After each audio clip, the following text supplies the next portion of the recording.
La Asamblea escuchará un discurso del primer ministro de la República Islámica de Pakistán, Su Excelencia IMRAN Khan. Pido protocolo que acompañe a Su Excelencia. Tengo el gran placer de dar la bienvenida al señor primer ministro de la República Islámica de Pakistán, a quien invito a dirigirse a la Asamblea General.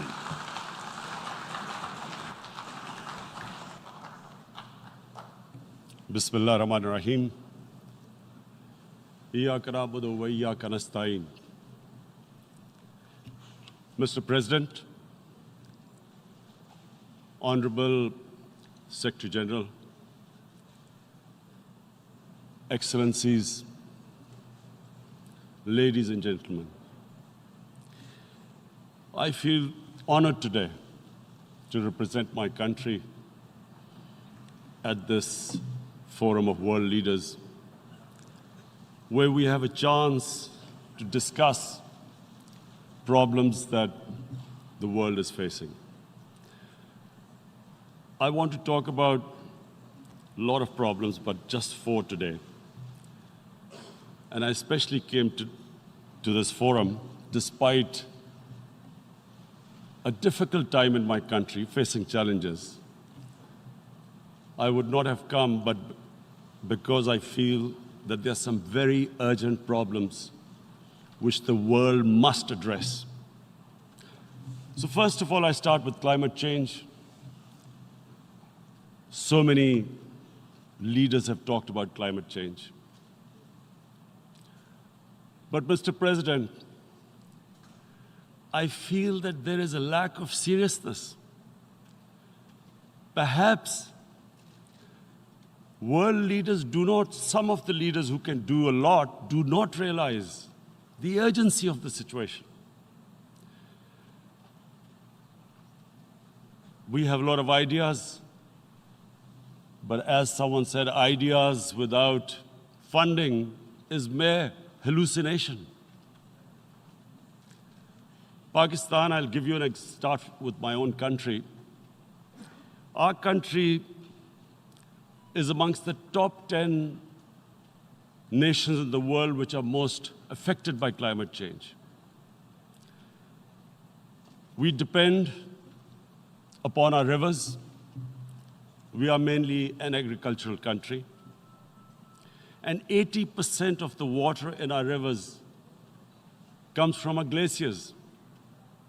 The glaciers, not just on the Pakistani side, even India. The river, the 80% of the water in Ganges and the Indian rivers also comes from the glaciers, from the Himalayan glaciers, Karakoram, Hindu Kush. And these glaciers are melting at quite a rapid pace. We detected already 5,000 glacial lakes in our mountains. And if this keeps going, if nothing is done, we are scared that humans are facing a huge catastrophe. In my country, when my party came to power in the province of KP, we planted 1 billion trees in 5 years. Now we've set ourselves a target of 10 billion trees in Pakistan. Idea being to counter the effects of global warming. But one country cannot do anything. This has to be a combined effort of the world. My optimism comes from the fact that humans, the Almighty has endowed humans with great powers. We can do anything, provided our survival instinct is stirred up. And this is really what I hope that the United Nations will take a lead in this. There must be more emphasis. Richer countries must be pushed. Countries that are responsible for, mainly are responsible for greenhouse gas emissions. They must be pushed because our country contributes minuscule amount to greenhouse gases. So I feel that the United Nations must take leadership in this. My second issue for me right now is even more critical. Mr. President, every year, billions of dollars leave the poorer countries and go towards rich countries.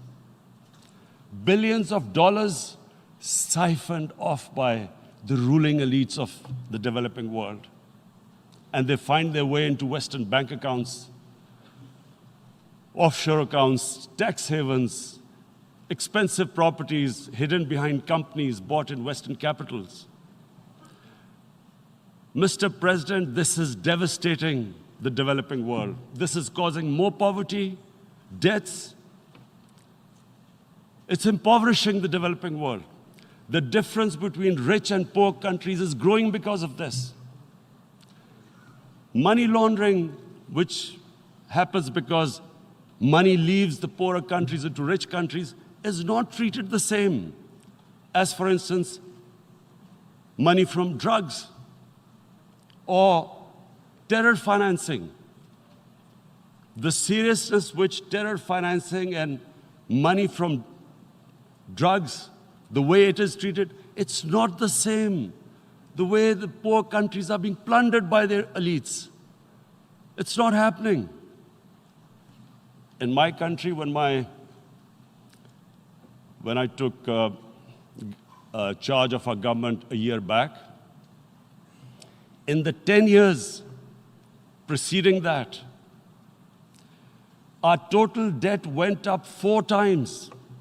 The debt we had accumulated in 60 years, just in 10 years, it went up 4 times. As a result, the total revenue we collected in 1 year, half of it went into debt servicing. How are we going to spend money on our human beings, 220 million people, when half the money is going into debt servicing? Because our country was plundered by the elites, the ruling elite.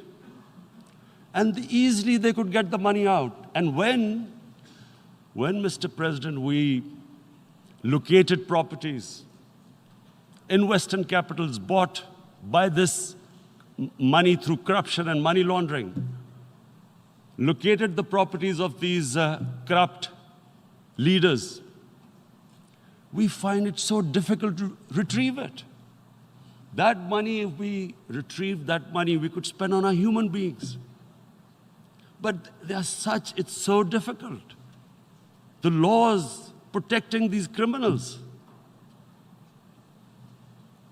We do not have the sort of money to have expensive lawyers and spend millions and millions of dollars. We need help from the rich countries. And Mr. President, it's critical. The rich countries must show political will. They cannot allow this to happen. How can the poor countries spend money on human development, which the United Nations asks, SDG? How are we going to do it when this money can easily leave our countries?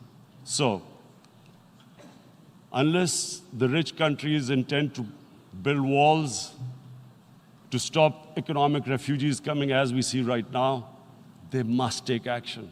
They must take action now. It must be a deterrent. Corrupt ruling elites should not be able to take money out easily and park it into foreign bank accounts and into these properties abroad. And I never understand why. Why do we have these tax havens? Why is this allowed? Why shouldn't rich people pay taxes? Why is it legal to have these tax havens where you have these secret accounts? Because, the world is changing. The population of the world is growing. Sooner or later, you're going to have a crisis if the poor get poorer and the rich get richer. there is going to be a crisis sooner or later. So this is my second point. I hope that the United Nations takes a lead in this. It involves the IMF, the World Bank, Asian Development Bank. They must find a way of stopping this plunder of the developing world. My third point is Islamophobia. There are 1.3 billion Muslims in this world.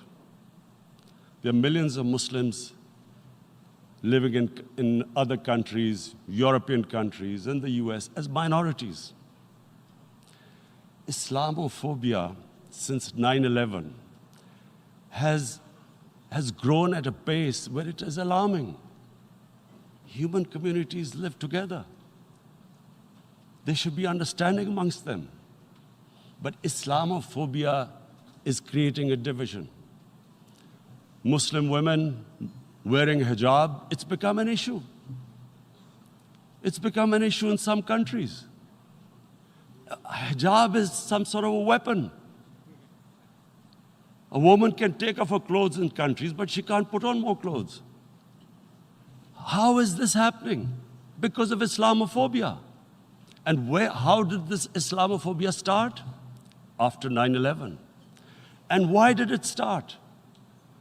Because certain Western leaders equated terrorism with Islam.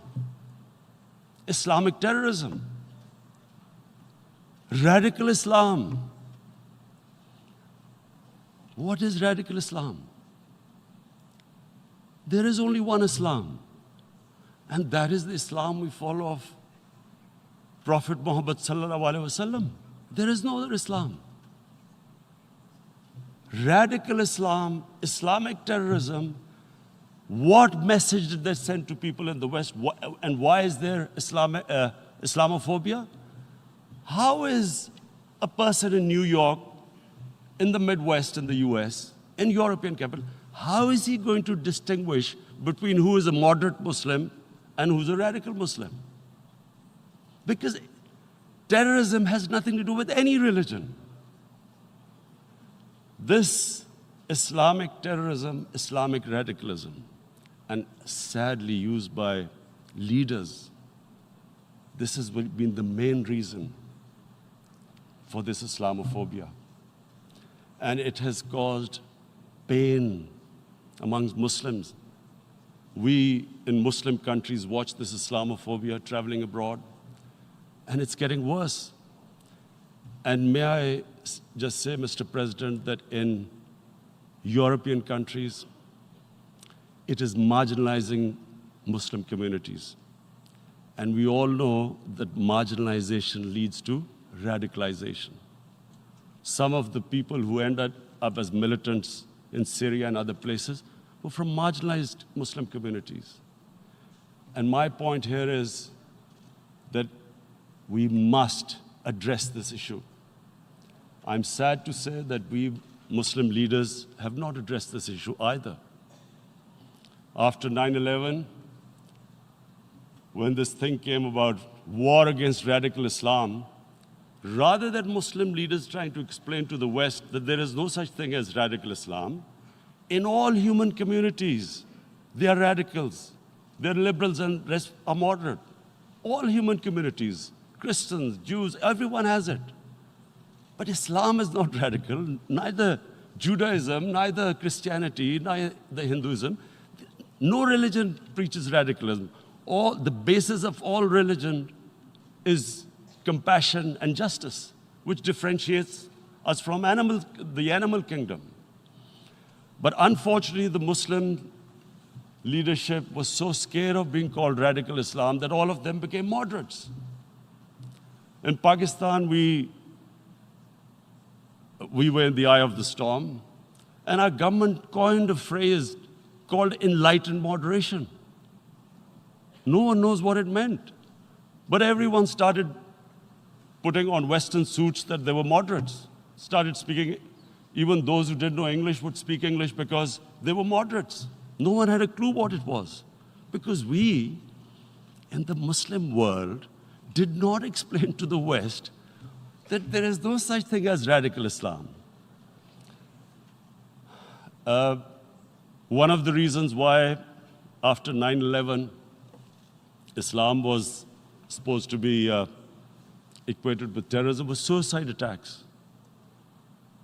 Because the 9/11 bombers did a suicide attack, all sorts of theories came up that the Muslims are involved in suicide attacks because they will get virgin in heavens.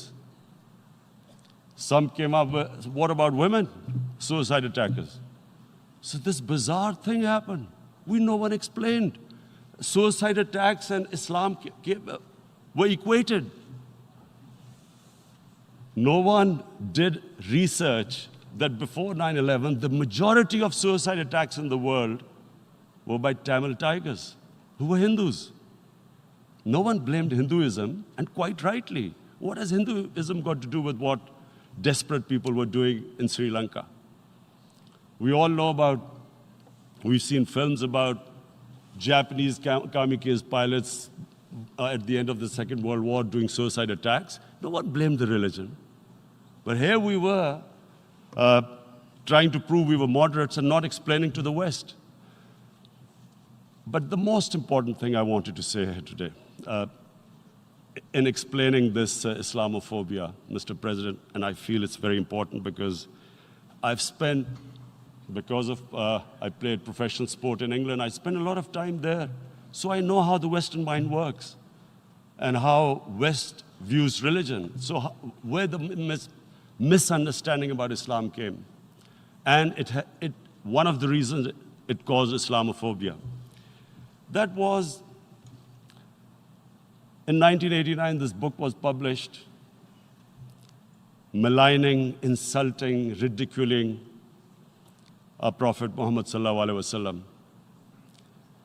And there was a reaction in the Muslim world. The West couldn't understand what was the problem. Because in the West, because I have spent so much time in the West, religion is perceived completely differently. They don't look upon religion like we do. And so, Islam was supposed to be an intolerant religion. It was against freedom of expression. And Islam took a real beating 30 years ago. I still remember it became a watershed.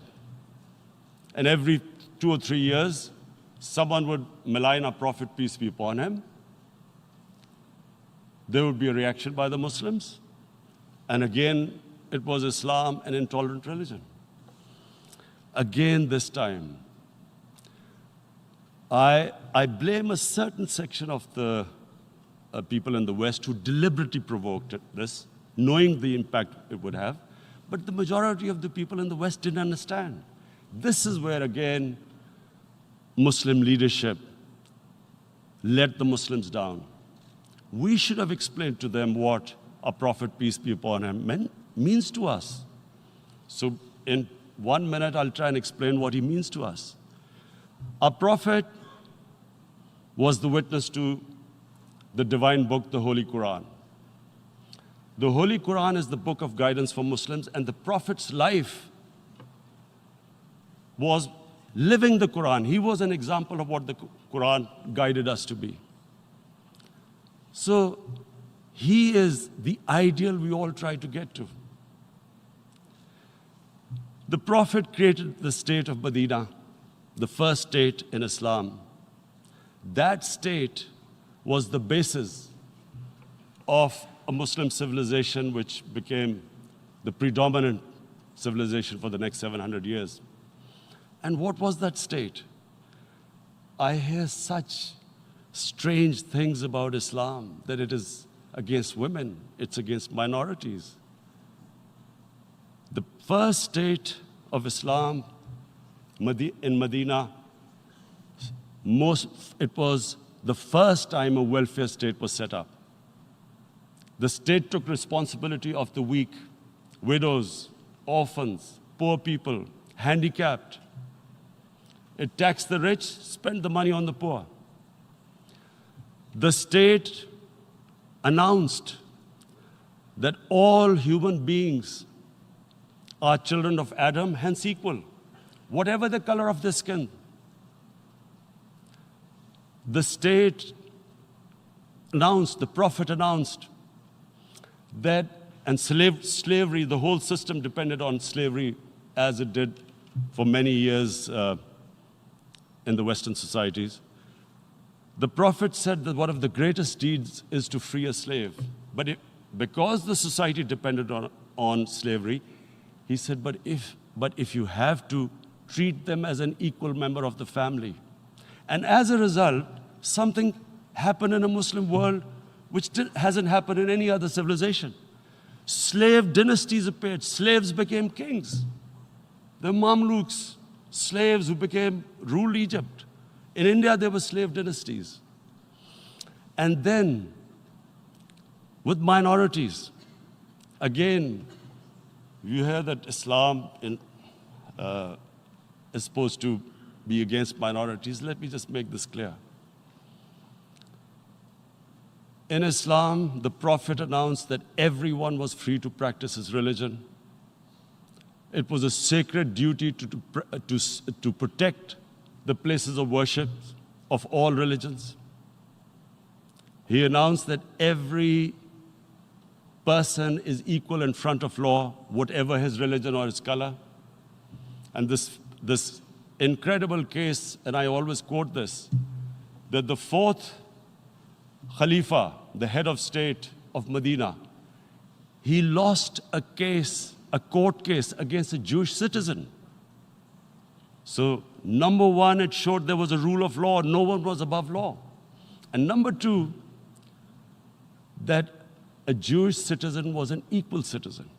So, Mr. President, when a Muslim society is unjust to its minorities, it is going against the religion of Islam and our Prophet, peace be upon him. So, it is important to understand this. The Prophet lives in our hearts. When he's ridiculed, when he's insulted, it hurts. As we human beings understand one thing, the pain of the heart is far, far, far more hurtful than physical pain. And that's why the Muslims react. And I always thought that if I ever had the stage, I would try and explain this to the world community, especially to the Western community, because having lived in the Western community, people didn't understand this. When I first went as a teenager to England, there was a comedy film on Jesus Christ. It's unthinkable in Muslim societies. So we need to explain that, look, in a human community, we must be sensitive to what causes pain to other human beings. We have, in the Western society, and quite rightly, the Holocaust is treated with sensitivity because it gives the Jewish community pain. That's all we ask, that do not use freedom of speech to cause us pain by insulting our Holy Prophet. That's all we want. And now, the number fourth point, Mr. President, and this is the most critical point, is the reason why I especially came here. It is about what is happening in Kashmir. Before I go on this, I want to make one thing clear, that when we came to power, my first priority was that Pakistan would be a country which will try its best to bring peace. We had been through this war on terror. We joined the United States war on terror after 2001. And Pakistan went through one of its worst periods where 70,000 Pakistanis died and over 150 billion was lost to our economy. And Mr. President, I opposed the war because in the 80s, Pakistan had joined the Western countries in what was the freedom struggle then in Afghanistan against the Soviets. And it was funded by the Western countries. These Mujahideen groups, which were treated in guerrilla warfare, were trained by Pakistan Army, funded by the Western countries, and especially US, and they waged what was a freedom struggle in Afghanistan. The Soviets called them terrorists. We called them freedom fighters. 1989, the Soviets retreated. The Americans packed up and left. Pakistan was left with these groups. Come 9/11, Pakistan joined the United States in this war on terror. And now our government was supposed to, the reason why I opposed joining this war, because here we had indoctrinated them in jihad, meaning freedom struggle against foreign occupation. Now, because we had joined the US, and the US had occupied Afghanistan, now we were supposed to tell them that, no, this is not freedom struggle and jihad, it's terrorism. So that's why I tried to tell then government that, stay neutral because you will have leverage over them. You will be able to control them. But if you join them, you become collaborators and they will attack you, which is what happened. They turned against us. We went through a nightmare. 70,000 people killed in a war we had nothing to do with. No Pakistani was involved in 9/11. Taliban were in Afghanistan. Al-Qaeda was in Afghanistan. What had we to do with it? 70,000 Pakistanis died. So when we came to power, we decided that we would dismantle what was left of these groups.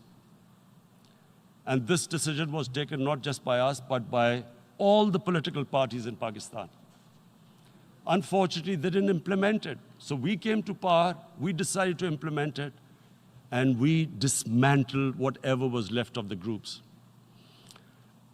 And I know that India keeps accusing us that there are these groups there. I would like the United Nations to send observers, see for themselves what we've done. No Pakistani government would have dared to do this because it would have created strife. But we decided that there would be no militant organizations in Pakistan. So I need to give you this background and to what I'm going to say later on. And secondly, we started mending fences. I invited the Afghan president. We developed a relationship with Afghanistan. We had problems with Iran. We mended fences there. And then India. Now let me just give you a little background about my relationship with India. Because of cricket, and cricket being it's a passion in the subcontinent, I had great following in India. I have friends in India, and I loved going to India. So immediately, when my party came to power, the first thing we did was to immediately reach out to India. And I spoke to President Modi, and I said, look, we have similar problems. Climate change, poverty, let's get together. Let's resolve our differences through trade. Let's build a relationship on trust. Prime Minister Modi told me that, there were terrorist attacks from Pakistan. I said, we have problems with you. There are terrorist attacks, which we know are instigated by India in Balochistan. We caught a spy, Kulbhushan Yadav, who admitted what the sabotage going on in Karachi and Balochistan. So we said, look, let's leave that behind. Let's move forward. Our main priority should be our people. The highest number of poor people live in the Indian subcontinent. Unfortunately, didn't make any headways. Our foreign ministers were supposed to meet on this in the UNGA last year. India canceled it. We thought that it's their election coming up. It's a nationalist, ultra-nationalist party. It doesn't want to cozy up to Pakistan. So we thought, okay, we'll wait till the elections. Meanwhile, a 20-year-old Kashmiri boy, whose father said was radicalized by the security forces in Kashmir, blew himself up on an Indian convoy. Immediately, India blamed us. I spoke to the Indian public on television. I said, if you give us any iota of proof, we will immediately take action, because we've clamped down on these groups. Rather than sending us any proofs, they sent their jets in, they bombed us. We retaliated. A jet, 2 of their planes were shot down, 1 pilot bailed out in Pakistan. We immediately returned the pilot, saying that, look, we do not want any escalation. Rather than taking that as a peace gesture, the entire campaign, almost the entire campaign of Mr. Modi in the election was how he had taught Pakistan a lesson that jets had killed 350 terrorists. Complete lie. They had just killed about 10 trees of ours, which was quite painful given that, we are growing all these trees. He then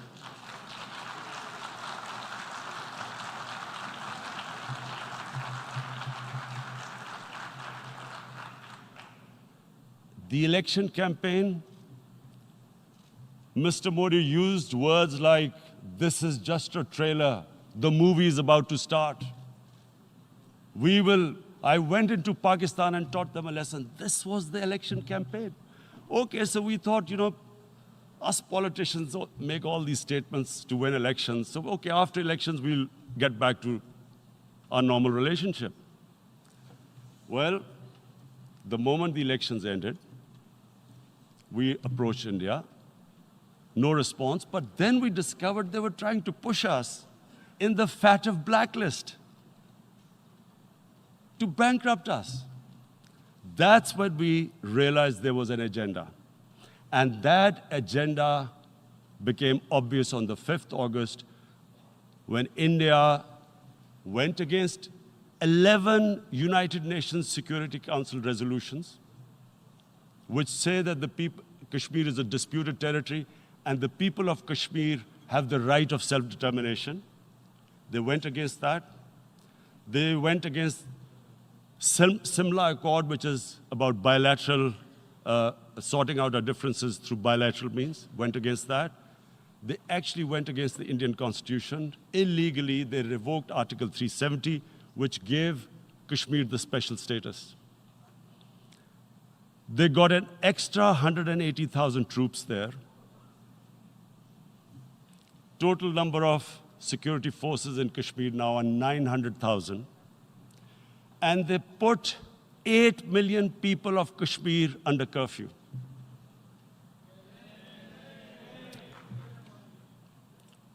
Mr. President, now I just briefly want to make the people understand, how can anyone do something like this? And for that, I have to explain to you what is RSS. RSS, Mr. Narendra Modi is a life member of RSS. RSS was an organization that was inspired by Adolf Hitler and Mussolini, came about in 1925. They believed in racial purity, racial superiority. They also believed they were an Aryan race like the Nazi believed they were an Aryan race. All that I'm saying can be verified. This is the time of information revolution. You can Google all this, what I'm saying. But it is very important for me to explain this to you so you know what is happening in India. This RSS believed in the ethnic cleansing of Muslims from India. At one point, there was racial superiority of the Hindu race. Secondly, it was hatred for the Muslims and for the Christians, because they believed that this golden age of Hindu civilization was stopped because of Muslim rule centuries back and then the British rule of India. So it was racial superiority and hatred for Muslims and Christians. This is openly stated. You look at the founding fathers of RSS, Golwalkar and Savarkar. Just Google them and you'll find out.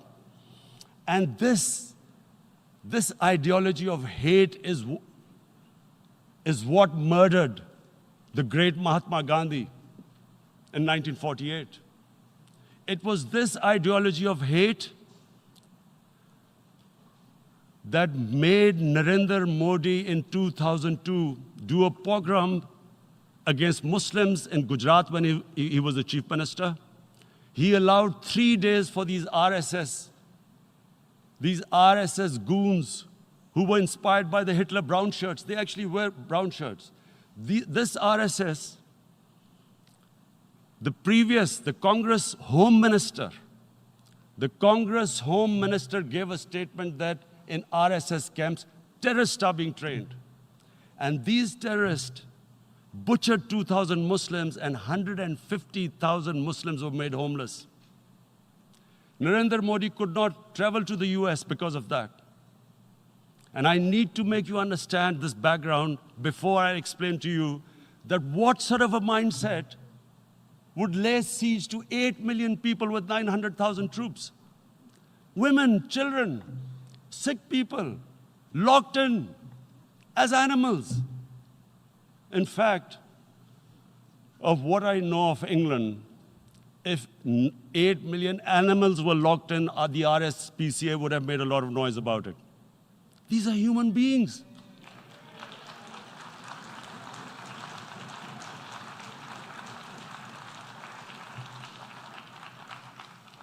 And Mr. President, what comes with racial superiority, these illusions of Aryan superior race, is arrogance. The two go together. And it's arrogance that makes people make mistakes and do stupid things. Cruel things like what Narendra Modi has done. It's sheer arrogance.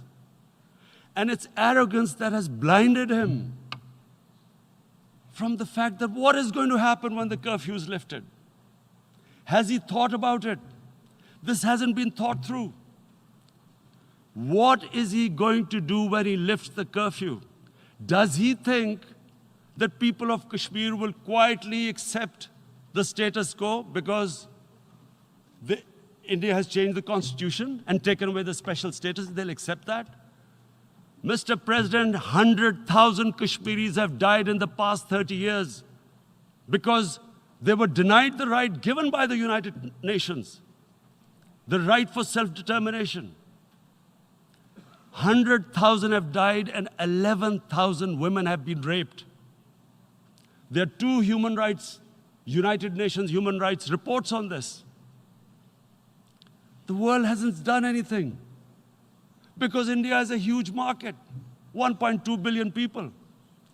Sadly, the material prevails over the human. But this has serious consequences. Again, I repeat, that's why I'm here. Look,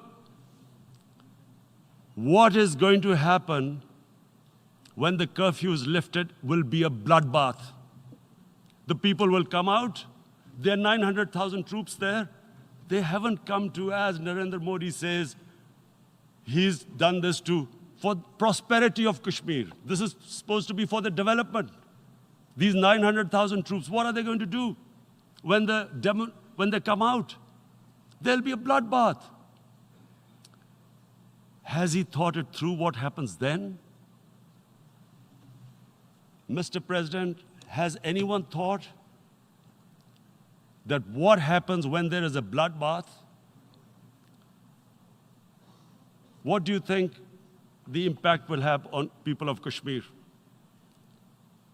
What do you think they will think? The way they have been boxed in their houses, treated like worse than animals, no rights. Thousands of all the political leadership has been arrested, taken out of Kashmir. Even those Kashmiri leaders who were pro-India have been taken out. 13,000 boys have been picked up and taken to God knows which destinations. So what do they think? What will the people of Kashmir do when they lift the curfew? They will be out in the streets. And what will these soldiers do? They will shoot them. They've already used pellet guns, blinded young boys. In the last 6 years, the 5 years, the oppression that has gone on in Kashmir. And so, Kashmiris will be further radicalized. Mr. President, there will be another Pulwama.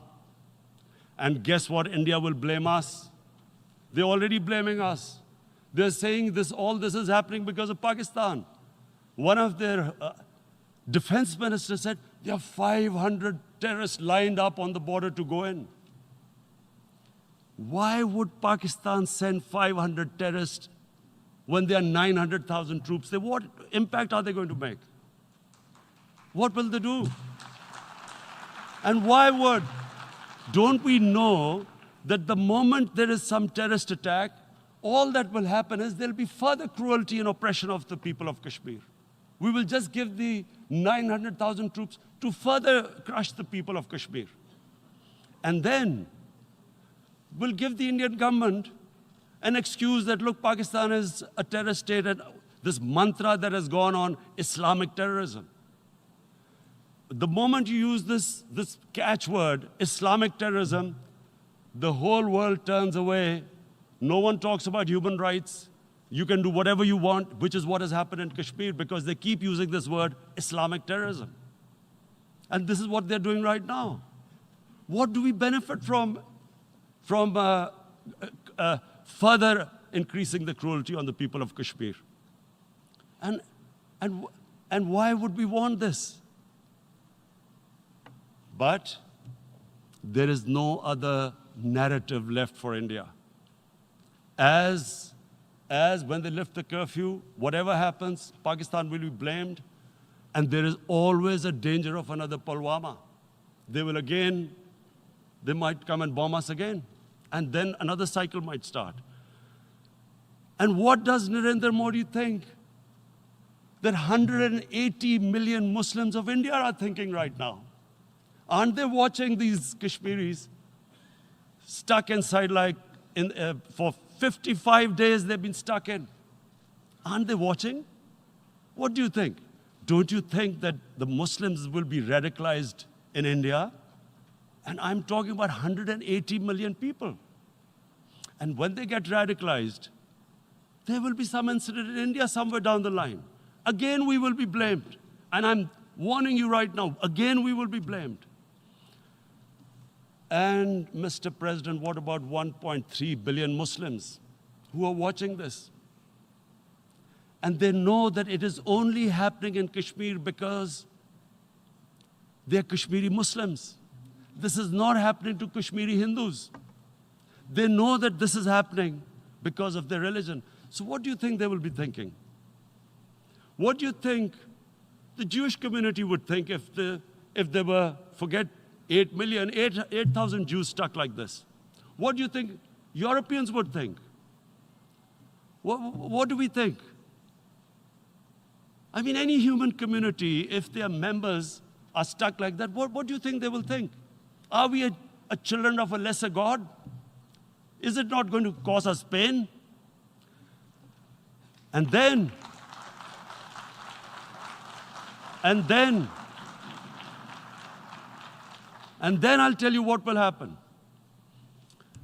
People will, in the 1.3 billion Muslims, someone will pick up arms.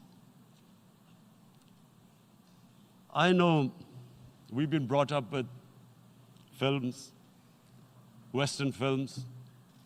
This good, decent guy doesn't get justice. he decides to pick up a gun and start seeking justice. There was a film made in New York, famous film called Death Wish. This guy gets mugged by and his family, his wife gets killed or something. He can't get justice. He picks up a gun and he goes around shooting muggers. And the whole cinema cheers him on. So what do you think the Muslims are thinking right now? If there is a bloodbath, there will be Muslims becoming radicals, not because of Islam, but because of what they will see, that there's no justice when it comes to Muslims. There were Rohingya Muslims, Myanmar, who are, God knows, almost 1 million people out, ethnic cleansing. What was the response of the world community? So what do you think will be the response of 1.3 billion Muslims? I picture myself. I'm in Kashmir. I've been locked up for 55 days. I have heard about, and there are rapes, Indian Army going into homes, soldiers. Would I want to live this humiliation? Would I want to live like that? I would pick up a gun. You're forcing people. You are forcing people into radicalization. When people lose the will to live, what is there to live for? And this is what, if you can do this to human beings, you are actually radicalizing people. And so, Mr. President, I want to repeat here, this is one of the most critical times. There will be a reaction to this. Pakistan will be blamed. 2 nuclear-armed countries will come face to face like we came in February. And before we head in that direction, the United Nations has a responsibility. This is why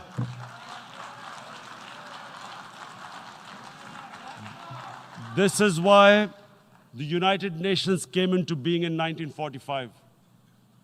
You were supposed to stop this happening. I feel we are back to 1939, Munich. Czechoslovakia has been taken, annexed. What is the world community going to do? Is it going to appease a market of 1.2 billion, or is it going to stand up for justice and humanity?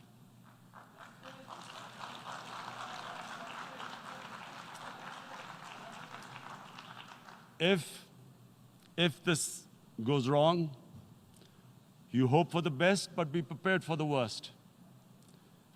If a conventional war starts between the 2 countries, Mr. President, if a conventional war starts, and anything could happen, but supposing a country 7 times smaller than its neighbor is faced with the choice, either you surrender or you fight for your freedom till death, what will we do? I ask myself this question. And my belief is, La ilaha illallah, there is no God but one. And we will fight. And when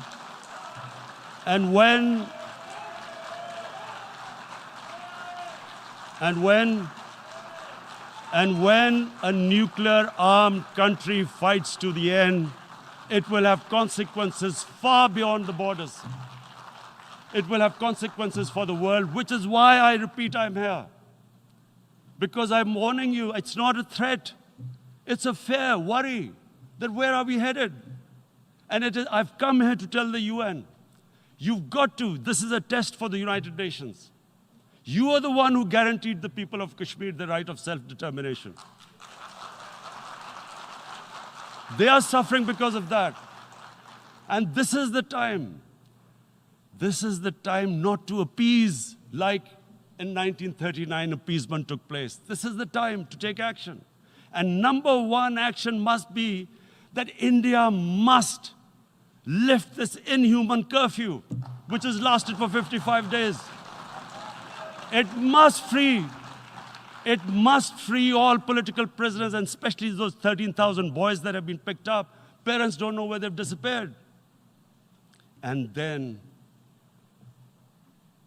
the world community must give the people of Kashmir the right of self-determination. Thank you.